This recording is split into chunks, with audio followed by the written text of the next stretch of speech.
Buenas noches, bienvenidos nuevamente. Conversaremos hoy con el diputado Porfirio Muñoz Ledo, uno de los políticos de mayor trayectoria en el país. Porfirio, muchas gracias por estar con nosotros. Roberto, al contrario, por estar en tu programa.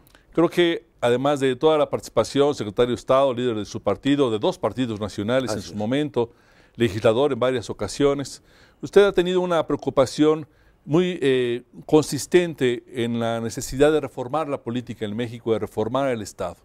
Uno de los postulados de la silla rota es que algo está pasando en el país donde el poder no puede. ¿Cuáles son los principales obstáculos? Fórmula. El poder no puede. Ciertamente. Vengo de una mesa redonda donde mi antecesor, en el uso de la palabra, el senador Pablo Gómez, dijo, se necesita la reforma del poder. ¿Quién toma las decisiones en México? Entonces, hay dos grandes problemas. Tres, el poder está secuestrado porque tuvimos una serie de acuerdos internacionales que le han quitado movilidad al país, desde importación de alimentos, hasta seguridad, acuerdos económicos, desde el NAFTA de seguridad. Entonces hay una gravitación terrible de México respecto de decisiones externas. El margen de maniobra del poder es muy estrecho. Mi amigo Arturo Valenzuela, ex subsecretario de Estado, acaba de declarar que la negociación con México es muy complicada porque son pocas las cosas que pueden cambiar desde el ángulo de los Estados Unidos. Nosotros necesitamos recuperar la soberanía del país en la medida en que esto es posible en el mundo contemporáneo para tener nuestra propia estrategia de seguridad, nuestra propia estrategia de desarrollo económico. Por ejemplo, estamos comprando 25,000 millones de pesos de alimentos. El país ya está comprando el 45% de los alimentos que consume. Es una barbaridad. Frente al exterior. Totalmente. Y en seguridad también. Estamos librando una guerra por cuenta ajena. Es lo primero. Luego, el secuestro interno.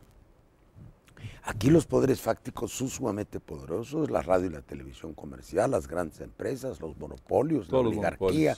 Entonces, el margen de maniobra interno y externo del gobierno es mínimo. Entonces, se necesita reconstruir el poder, fortalecer el poder y democratizar el poder. ¿Y por qué los políticos no logran ponerse de acuerdo? No es que no se han puesto de acuerdo porque se pluralizó el país.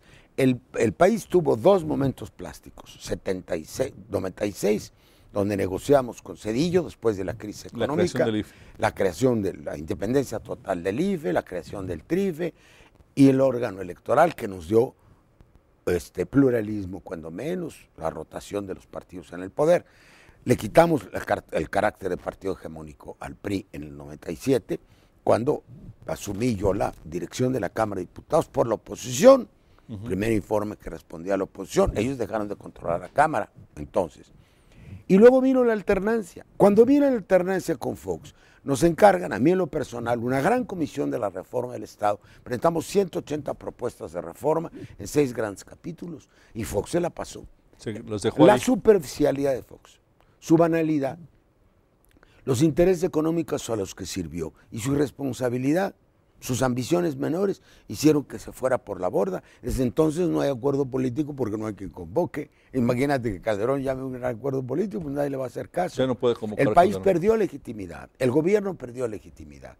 Fox la tenía y la echó por la borda. Es el más grande desperdicio democrático en la historia del país. Pero en otros poderes parece ser que tampoco hay transición, Porfirio, en el Congreso, por ejemplo. Claro que no lo hay porque el Congreso está supeditado. Yo soy miembro del Congreso, pero yo soy miembro de una minoría, de una bancada de 13 gentes y con todo el grupo nuestro. ¿A quién está supeditado el Congreso? Ya no, al presidente. Ya no, está supeditado a los partidos, a los gobernadores y a los intereses fácticos. Tú vas al comedor del Congreso y ves que llega una cantidad de gente diario que va a cabildear. Cabilderos. Una cantidad de cabildeos. Hay diputados de Televisa, hay cabildeo para todo. ¿Y por qué no se ponen de acuerdo? Primero, el PRI tiene ideas en la Cámara de Diputados, unas y otras en la Cámara de Senadores. Muchas leyes que votan en los diputados, senadores del PRI, ya no la votan aquí. ¿Es un asunto de ideología interna o es un asunto de presiones para el 2012? Es un asunto de presiones para el 2012, okay. Se mezcla mucho el tema electoral. ¿Cómo está compuesta la Cámara de Diputados? Bueno, no la mayoría, la primera mayoría son los del PRI, muy cerca de ser la mitad. ¿Cómo están organizados? Por bancadas de gobernadores, como en las congresos de la segunda mitad del siglo XIX, por legislaturas. Eso no solamente no es transición, sino hay una regresión, ¿no? Hay una regresión hacia el mando de los gobernadores. El presupuesto.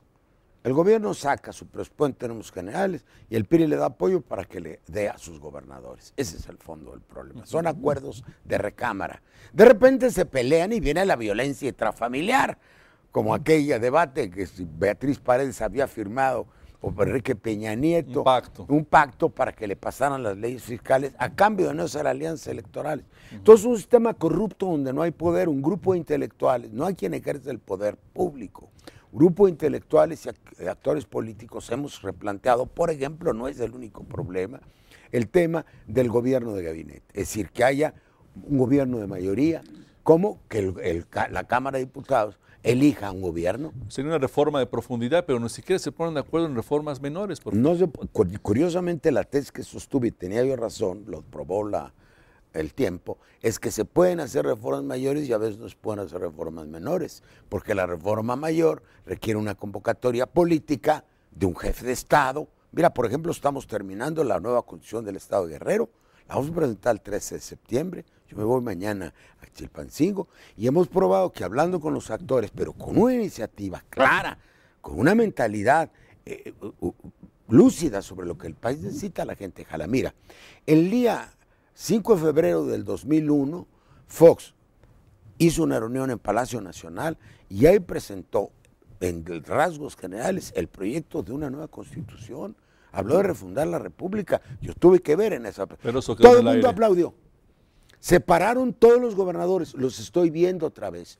Uno de ellos me dijo, Porfirio, es un momento histórico en la vida del país, no lo desperdicies. En un año podemos tener una nueva constitución. Los actores estaban de acuerdo. Luego empezó la rebatinga, ¿qué pasó? La piñata. Yo digo que la transición mexicana fue como la piñata. Todo el mundo, ahí estaba la piñata, todo el mundo la veía. Se cayó al suelo, todo el mundo se fue sobre las jícamas, sobre los cacahuates. Se volvió una rebatinga el poder. En México el poder es una rebatinga, ¿sí? Y es una rebatinga de chambas, es una rebatinga de negocios. El poder se tiene que reconstruir, se tiene que sanar. El Ecuador tiene que rescatarse en México para la gente. Ojalá y se pueda hacer. Vamos a ir a un receso, regresamos en un minuto. Gracias por su compañía.